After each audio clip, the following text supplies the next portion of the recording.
I met Tom Taylor many years ago through his wife Bev and their daughter Tara, two brilliantly talented ladies who run Artifacts Gallery in downtown Farmington. It was only after I met Tom that I learned he was somebody more than Bev's wife or Tara's dad.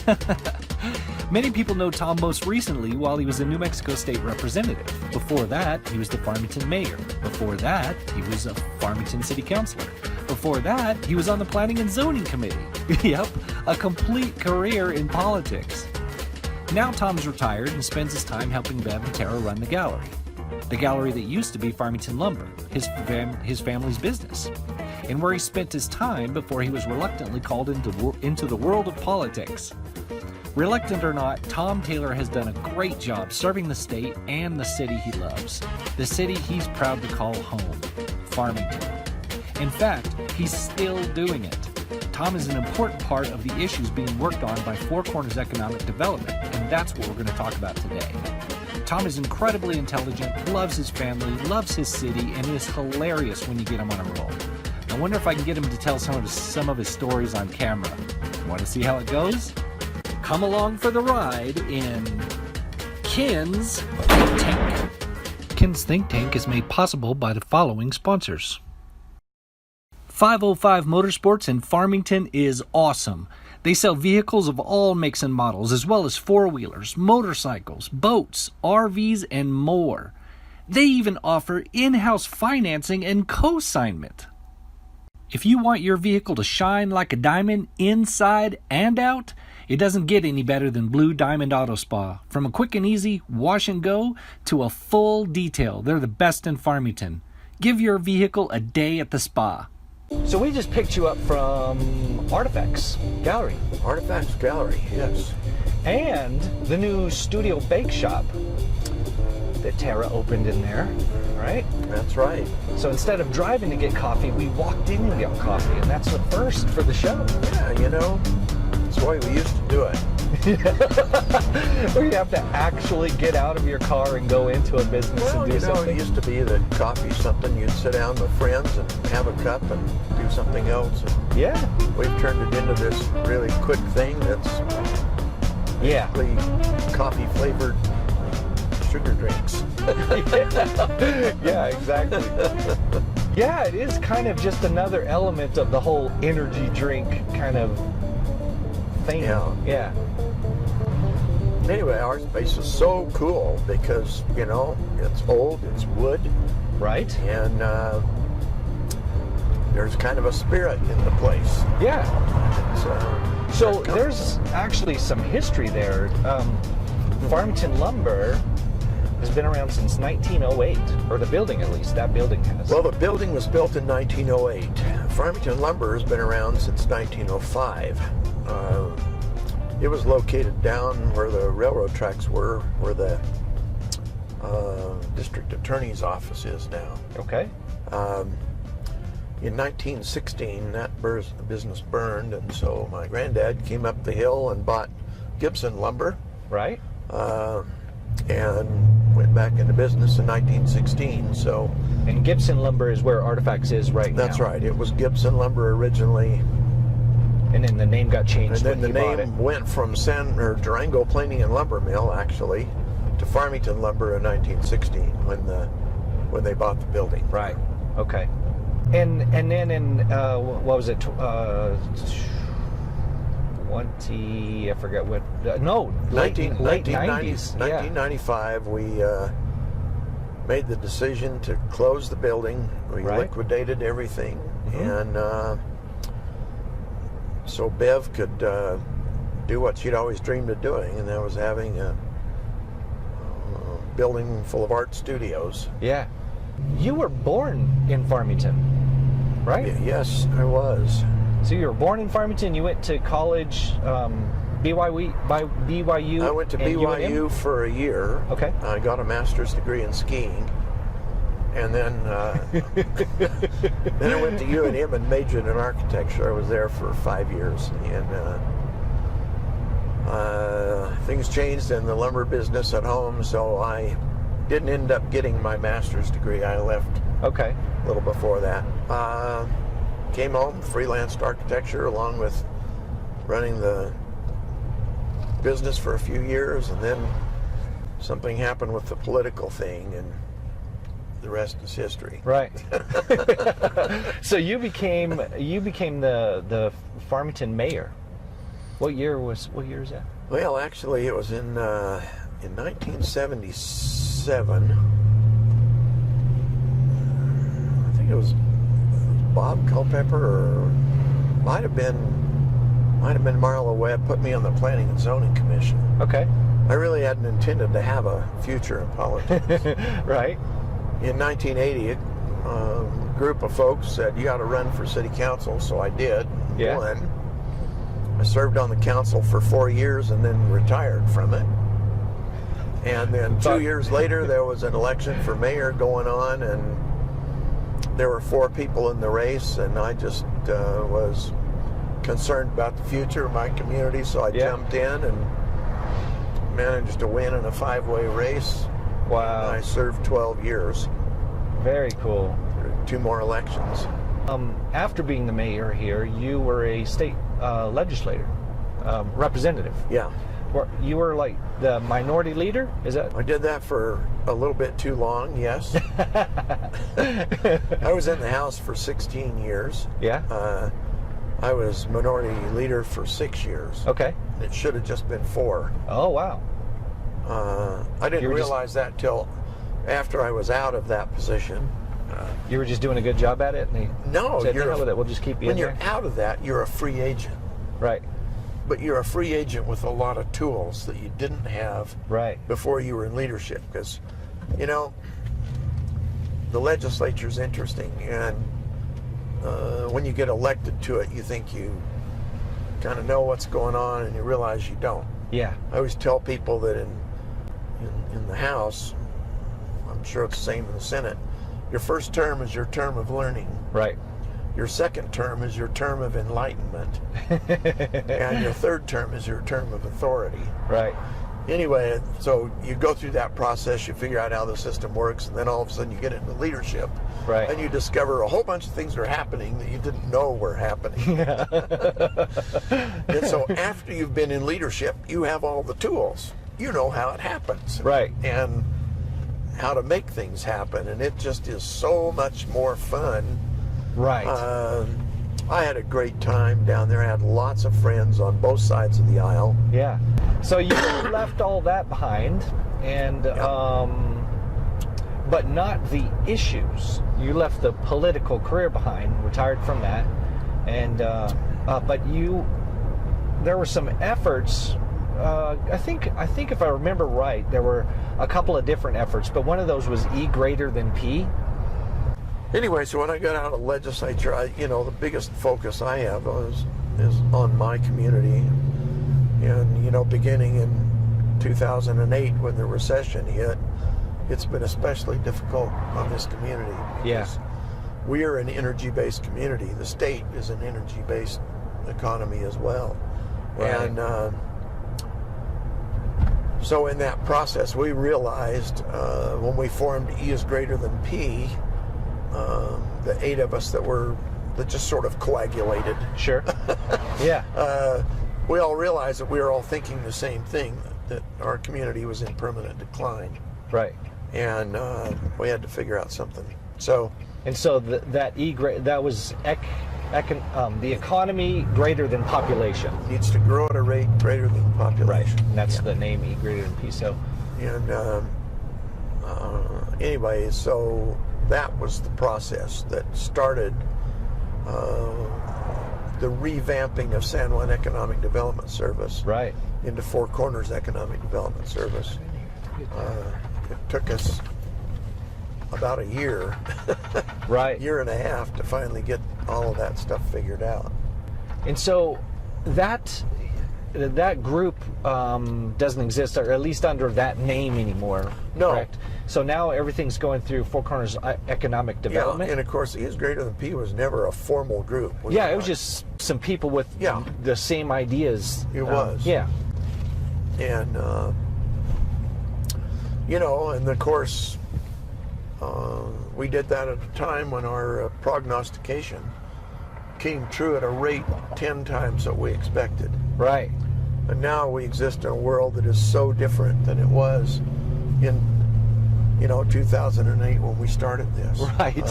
Right. In every profession, we're doing away with the number of people it takes to get them done. Yeah. So the result of that is most difficult with coal more than anything, because it takes 700 or 800 people to make a megawatt or a gigawatt of power, of coal power. Yeah. It takes 12 to do it with solar.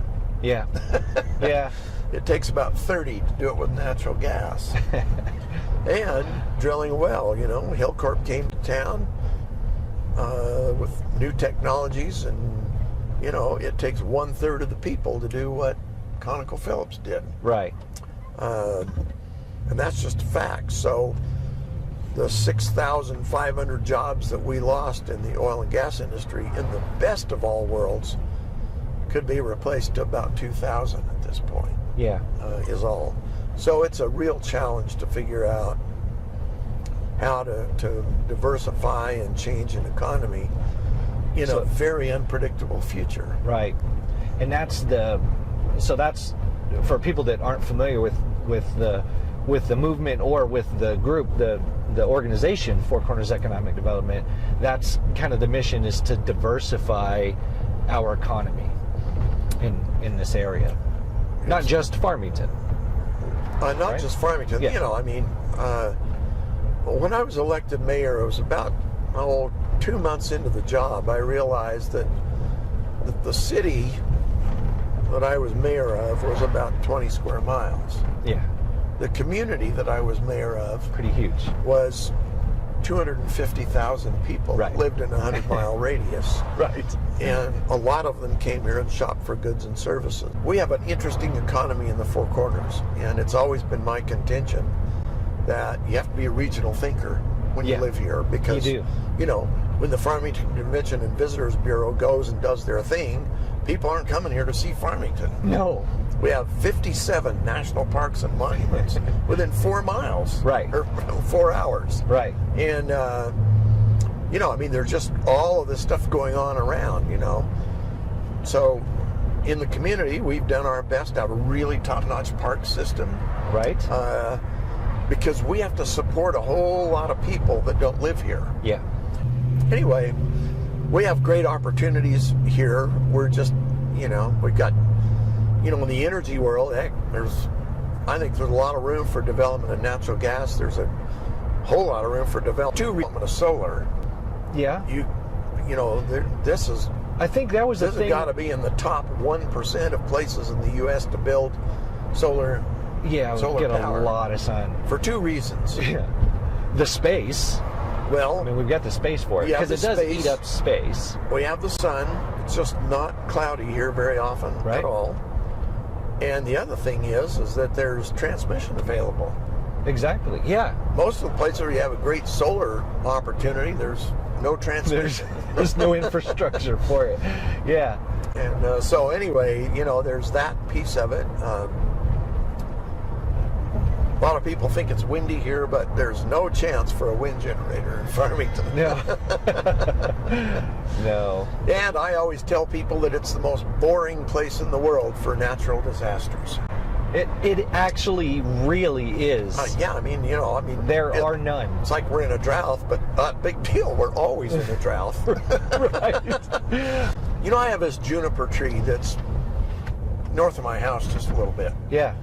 That's a pretty good sized old boy. And so we took a core sample from it. Right. And it's hard to find the center of a juniper because, they have such wicked shaped trunks. Right. So anyway, we tried shooting for the middle. We didn't really get there, but we were close. We have 1,157 annual rings on that tree. Really? Yeah. And there's a period back around the 900 time when the Pueblos left, the drought that happened in there. Yeah. That tree, 356 years to put on 1 inch of growth. Wow. It was like a microscope to Wow. count the stupid rings. Yeah. 356 of them in an inch. You know, one of the things that we're trying to do with economic development is agriculture. We didn't get our name from nowhere. I mean, Farmington. No, we didn't. But people wouldn't normally think of this as an agricultural place. We're talking about drought and like really low average rainfall and things like that. But we used to have 3 rivers. It's still there. The third one's still there, but it's the La Plata is so small nowadays. Well, of course, the La Plata, has tough. been enhanced a little bit. Yeah. They did build the Long Hollow Reservoir. Right. That was designed to try and maintain that 100 foot per second flow during the season. Right. At the border.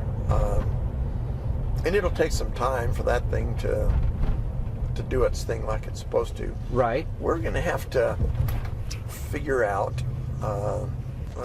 some new opportunity when it comes to agriculture. And the thing there is we've got to figure out how to add value. Right.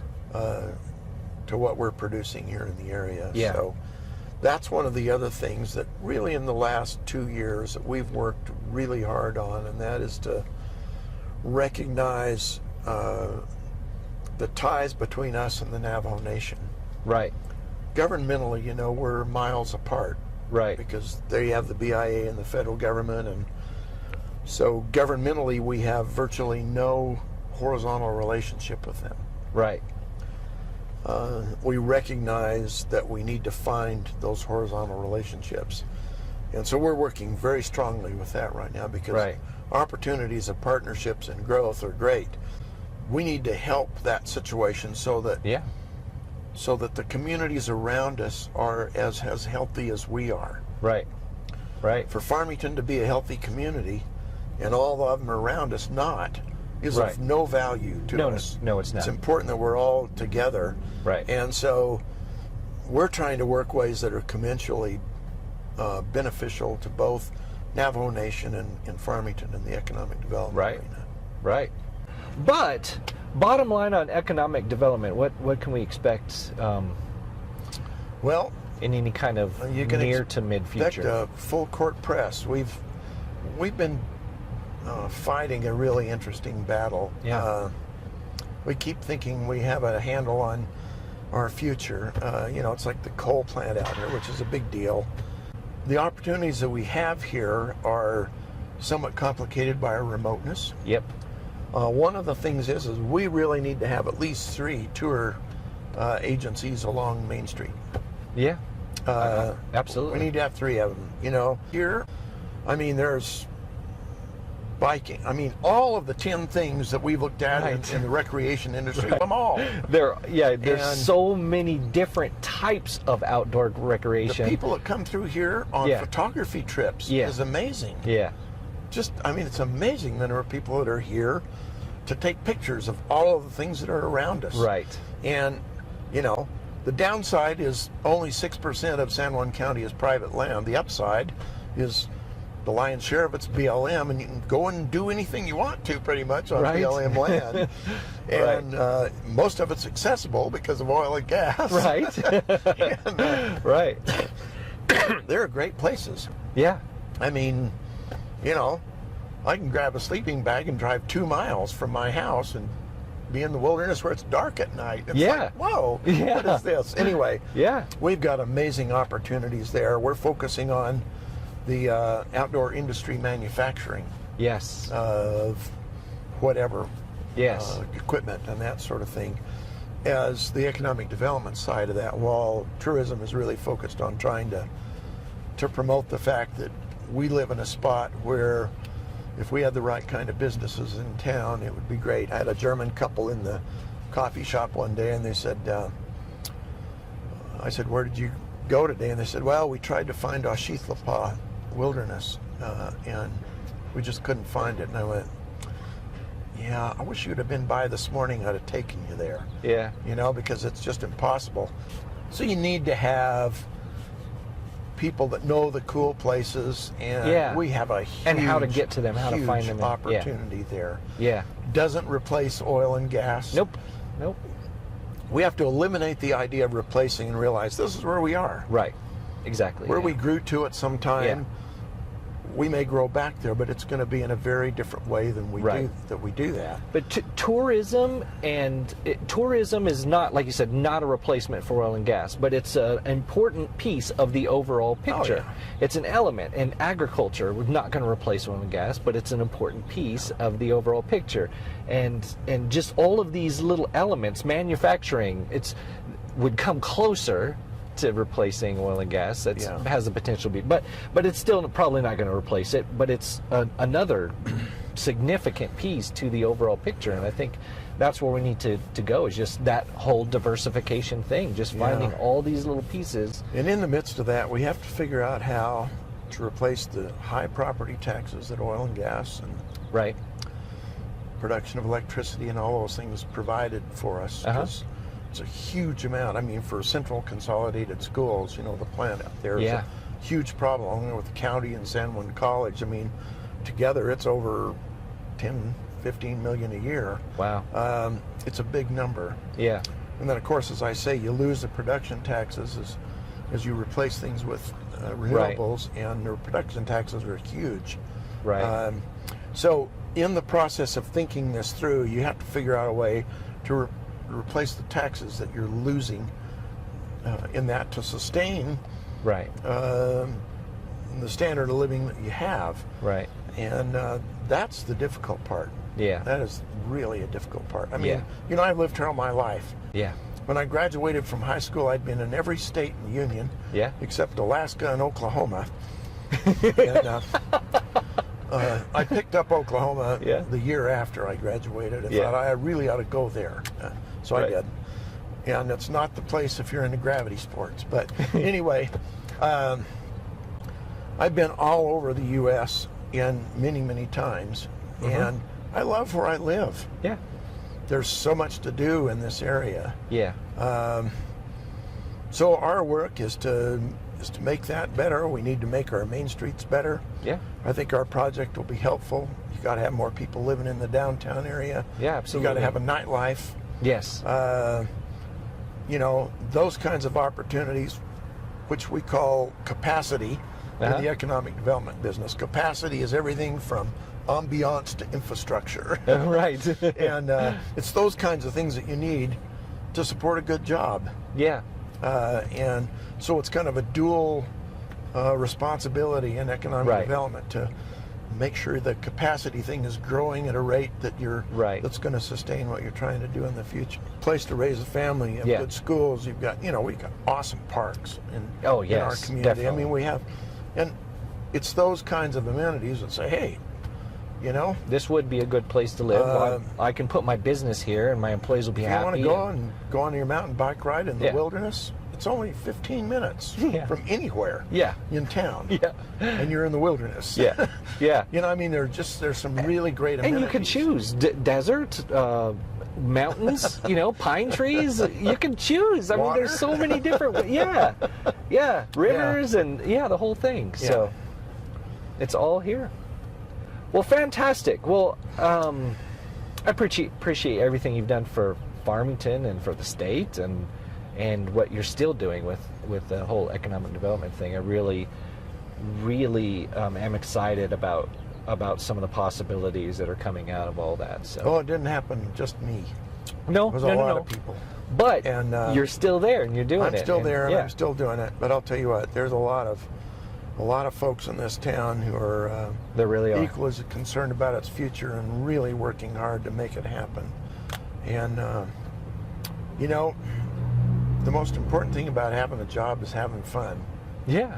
And there's some jobs that aren't fun. Yeah. And you have to figure out how to make them that way. Yeah. When we added the coffee shop into the art gallery, it added to the fun quotient. Yeah. There are people to talk to, and Yeah. you get everybody under the sun, all different political views and everything else. Yeah. And it's great to just be able to sit down and have conversations with It folks. is. And, Yeah. Anyway, we need more of that. We Yes. need more fun going on. Yeah. In the political world, it's all bitter. Sometimes people were critical of me because I would make jokes in times it would seem inappropriate. But I remember in a committee in Santa Fe once, I was in judiciary. Oh my gosh. 4 years in judiciary was a wonderful learning experience, but I definitely don't want to be an attorney. But you get into some subjects that are really, really difficult. Yeah. And one particular night, the chair of the committee said, we're going to do all 36 items, so bring your jammies because we're going to be there late. So I did. Yeah. So about 9 o'clock, I bolted to my office. I put on my pajamas and my moose bathrobe, and I walked back into the committee. They didn't get it? In a really tense atmosphere. Yeah. We took this little break. Yeah. I walked in, everybody just broke out laughing. I sat down in my chair, put my bare feet up on the table. The chairman goes, God, Taylor, I knew you would take that literally. Anyway, it was interesting because everybody laughed so hard that after that, the tension in that room went way down. And it was amazing how it really changed that atmosphere in there. Comedy gives people a permission. Even though there were some people that thought that was so inappropriate. Right. But it gives people permission to loosen up. Inappropriate. Yeah. I love it. Well, thank you so much. This was fun. It was fun. Thank you. Very cool. If I was a high school kid today, I'd be in prison. Because a lot of the stuff that I did today is a federal crime. Yeah. Ooh, I was a basement bomber.